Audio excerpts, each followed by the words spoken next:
Hello എല്ലാവർക്കും നമസ്കാരം. പുതിയൊരു വീഡിയോയിലേക്ക് സ്വാഗതം. നമുക്കിന്ന് ഈ വീഡിയോയിലൂടെ മാർക്സിയൻ തിയറി ഓഫ് ഡിസ്ട്രിബ്യൂഷൻ എന്താണെന്ന് മനസ്സിലാക്കാം. ഈ തിയറിയിൽ പറയുന്നത് ഇദ്ദേഹം സൊസൈറ്റിയെ രണ്ട് ക്ലാസ്സുകളായിട്ട് തിരിച്ചിരിക്കുകയാണ്. അപ്പോൾ ഈ ക്ലാസ്സുകളെ കുറിച്ചിട്ടാണ്, ഈ ക്ലാസ്സുകൾ തമ്മിലുണ്ടാകുന്ന കോൺഫ്ലിക്റ്റുകളെ കുറിച്ചിട്ടാണ് ഈ വീഡിയോ പറയുന്നത്. ഡിമാൻഡ് സപ്ലൈ എന്നിവയുടെ റിലേഷൻ അല്ല. ഓക്കെ, അപ്പം നമുക്കിതിനെക്കുറിച്ച് വിശദമായിട്ട് മനസ്സിലാക്കാം. വീഡിയോയിലേക്ക് കടക്കാം.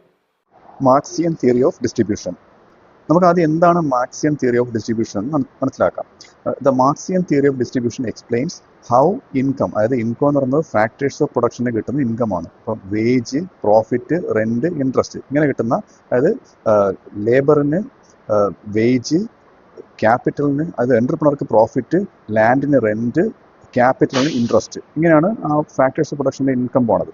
ഈ ഇൻകം എങ്ങനെ റിസീവ് ചെയ്യുന്നോ അതെങ്ങനെ ഡിസ്ട്രിബ്യൂട്ട് ചെയ്യുന്നതാണ് ഇതിൽ പറയുന്നത്. ഈ ഷെയർഡ് ഇൻ ക്യാപിറ്റൽസ് എക്കോണമി, ഇത് ഒരു ക്യാപിറ്റലിസ്റ്റ് എക്കോണമി ഇത് എങ്ങനെ ഷെയർ ചെയ്യപ്പെടുന്നു based on the ideas of Karl marks. ഇത് കാർൾ മാർക്സിന്റെ ഐഡിയാസിന്റെ ബേസിലാണ് പറയുന്നത്. അതുകൊണ്ടാണ് മാർക്സിയൻ തിയറി ഓഫ് ഡിസ്ട്രിബ്യൂഷൻ എന്ന് പറയുന്നത്. അതാണ് ഈ ഡിസ്ട്രിബ്യൂഷൻ എന്ന വാക്കിന്റെ ആ ഒരു മീനിങ് എന്ന് പറയുന്നത്. It focuses on class relations and exploitation. Class എന്ന് പറയുന്നത് സൊസൈറ്റിയിൽ ഡിഫറെൻറ്റ് ക്ലാസ്സുകളുണ്ട്. ഈ ക്ലാസ്സുകൾ തമ്മിലുള്ള റിലേഷൻഷിപ്പും ഒരു ക്ലാസ്സും മറ്റൊരു ക്ലാസ്സിനെ എങ്ങനെ എക്സ്പ്ലോയിറ്റ് ചെയ്യുന്നു, ഇങ്ങനെയൊക്കെ ആണ് ഇതിൽ പറയുന്നത്.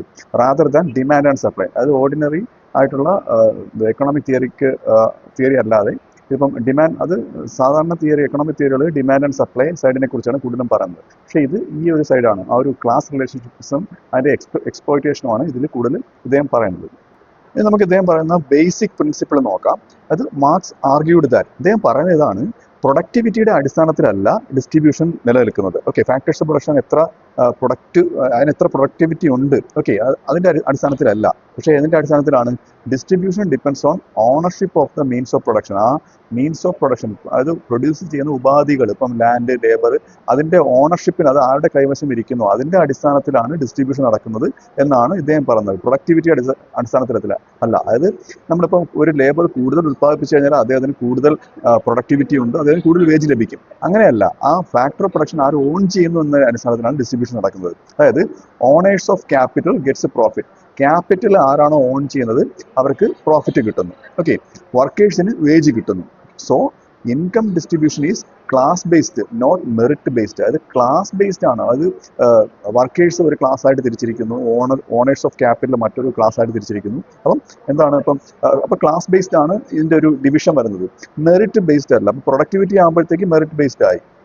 ഇനി നമുക്ക് ഇതിൻ്റെ ഒരു ക്ലാസ് സ്ട്രക്ചർ നോക്കാം. അത് Marx divided capital society into 2 main classes. 2 main class ആയിട്ടാണ് ഇദ്ദേഹം സൊസൈറ്റി തിരിച്ചിരിക്കുന്നത്. ഓക്കെ, അത് 2 ക്ലാസ് ആണ് കേട്ടോ. അതായത് ഒന്നാമത്തെ ബൂർഷ്വാസി എന്ന് പറയും, നമ്മൾ കേട്ടിട്ടുണ്ടാവും ഈ വേർഡ്. അതായത് ക്യാപിറ്റലിസ്റ്റ്, മുതലാളിമാർ എന്നാണ് ഇദ്ദേഹം ഇതിനെ സൂചിപ്പിക്കുന്നത്. ഓക്കെ, ബൂർഷ്വാസീസ്. അപ്പം ഈ വിഭാഗത്തിന് ഓൺ ലാൻഡ്, അതായത് അവരുടെ കൈവശം ലാൻഡ് ഉണ്ട്, ഫാക്ടറീസ് ഉണ്ട്, മെഷീൻസ് ഉണ്ട്.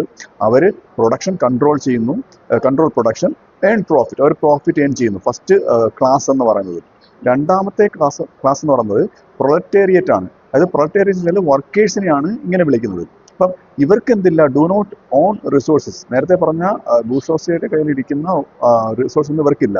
സെൽ ദെയർ ലേബർ പവർ, അവരവരുടെ ലേബർ പവറാണ് സെൽ ചെയ്യുന്നത്. അവർ ലേബർ പവർ സെൽ ചെയ്യുന്ന വെച്ചാൽ അവരോട് പ്രൊഡക്ഷൻ നടത്തുന്നു. ഏൺ വേജസ്, ഇത് ലേബർ പവർ സെൽ ചെയ്യുമ്പോഴത്തേക്ക് അവർക്ക് വേജ് കിട്ടുന്നു. അങ്ങനെ ഈ 2 ക്ലാസ് ആയിട്ടാണ് മാർക്സ് എക്കണോമി ഡിവൈഡ് ചെയ്തിരിക്കുന്നത്. ഇനി ഇദ്ദേഹത്തിന്റെ തിയറിയിൽ വരുന്ന പ്രധാനപ്പെട്ട മറ്റൊന്നാണ് labour theory of value. Okay, Marx introduce ചെയ്ത മറ്റൊന്നാണ് ഇത്. അതായത് Marx used the labour theory of value which states, ഇത് പറഞ്ഞ ഇത്രയേ ഉള്ളൂ, the value of a commodity, ഒരു കമ്മോഡിറ്റി ഉത്പാദിപ്പിച്ച് ചെയ്യുന്ന ഒരു കമ്മോഡിറ്റിയുടെ വാല്യൂ എന്ന് പറയുന്നത് is determined by the amount of labour used to produce it. അതായത് ആ ഉൽപ്പന്നം ഉണ്ടാക്കാൻ വേണ്ടി എത്ര ലേബർ യൂസ് ചെയ്തു, ഇതിനനുസരിച്ചാണ് അതിന്റെ വാല്യൂ ഇരിക്കുന്നത്. മനസ്സിലായില്ലേ? അപ്പം ഇതാണ് ഈ ലേബർ തിയറി ഓഫ് വാല്യൂ എന്ന് ഇദ്ദേഹം ഉദ്ദേശിച്ചത്. അപ്പം thus labour is the source of all value. അപ്പം എല്ലാ ഉൽപ്പന്നങ്ങളും ഉണ്ടാക്കുന്നതിന് ലേബർ വേണ്ടേ, അതായത് തൊഴിലാളികളുടെ ആ ഒരു അധ്വാനം വേണം. അപ്പോഴത്തേക്ക് എല്ലാ ഉൽപ്പന്നങ്ങളുടെയും വാല്യൂ എന്ന് പറയുന്നത്, എല്ലാത്തിൻ്റെയും സോഴ്സ് എന്ന് പറയുന്നത് ലേബർ ആണ്. അപ്പോൾ ഇതാണ് ഇദ്ദേഹത്തിന്റെ മറ്റൊരു പ്രിൻസിപ്പിൾ എന്ന് പറയുന്നത്. അടുത്ത ഇദ്ദേഹത്തിന്റെ ഒരു കോർ കോൺസെപ്റ്റ് ആണ് സർപ്ലസ് വാല്യൂ എന്ന് പറയുന്നത്. അതായത് this is the most important part of the theory. ഈ തിയറിയുടെ ഏറ്റവും പ്രധാനപ്പെട്ട ഭാഗമാണ്, മാർക്സിയൻ തിയറിയിലെ ഏറ്റവും ഇമ്പോർട്ടൻ്റ് ആണ് ഈ സർപ്ലസ് വാല്യൂ എന്ന് പറയുന്നത്. അതിൽ പറയുന്നത് ഇത്രയേ ഉള്ളൂ, workers are paid only four necessary labour. അതായത് വർക്കേഴ്സിന് അവർക്ക് ആവശ്യം, അവർ എത്ര ലേബർ കൊടുത്തോ, അതായത് അവർ ചെയ്യുന്ന അധ്വാനത്തിന് അനുസരിച്ചാണ് അവർ പേ ചെയ്യപ്പെടുന്നത്, അല്ലേ? Minimum needed to survive. Okay, അതായത് അവർക്ക് സർവൈവ് ചെയ്യാനുള്ള പണം മാത്രമേ അവിടെ കൊടുക്കുന്നുള്ളൂ. But they work longer and produce more value than what they are paid. Okay, but they work longer and produce more value than what they are paid.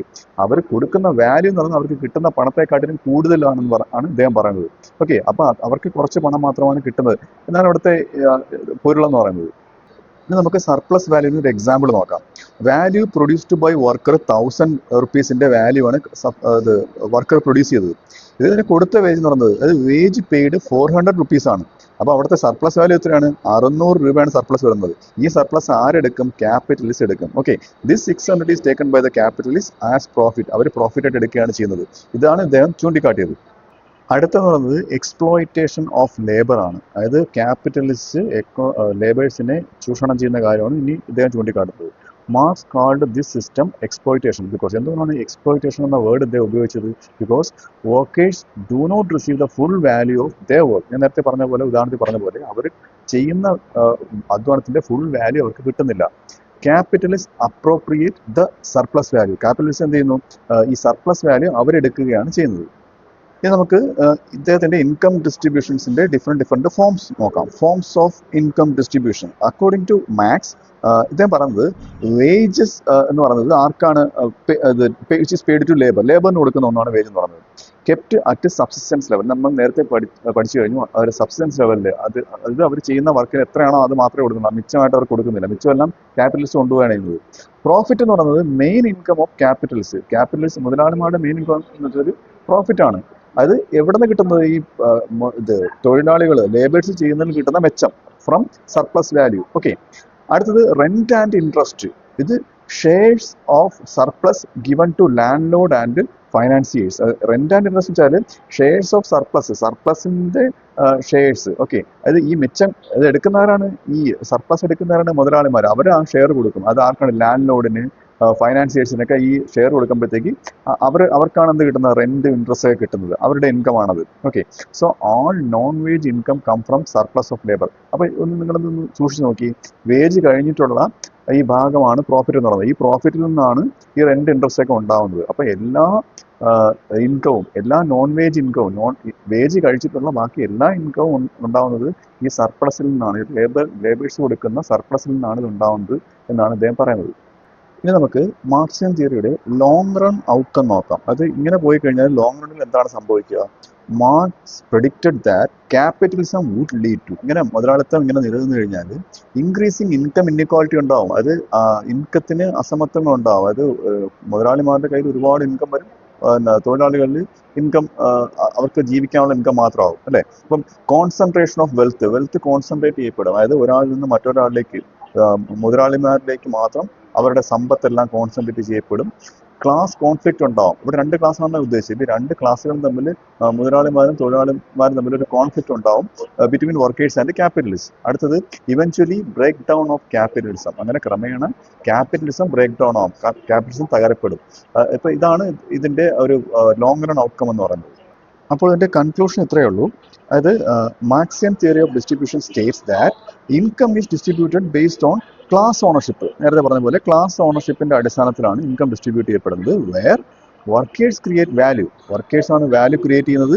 But capitalist appropriate surplus value. അതായത് surplus value ആര് കൊണ്ടുപോകും? Capitalist കൊണ്ടുപോകും as പ്രോഫിറ്റിന്റെ രൂപത്തിൽ അവർ കൊണ്ടുപോകും, leading to exploitation and inequality. ഇങ്ങനെ വരുമ്പോഴത്തേക്ക് ഒരു എക്സ്പ്ലോയിറ്റേഷൻ, ഒരു ചൂഷണവും ഉണ്ടാവും, ഒരു അസമത്വവും സൊസൈറ്റിയിൽ നിലനിൽക്കും. ഇതാണ് എന്റെ കൺക്ലൂഷൻ. അപ്പോൾ ഈ വീഡിയോ നിങ്ങൾക്ക് മനസ്സിലായെന്ന് വിശ്വസിക്കുന്നു. അടുത്ത വീഡിയോയുടെ മറ്റൊരു വിഷയമായി വീണ്ടും കാണാം.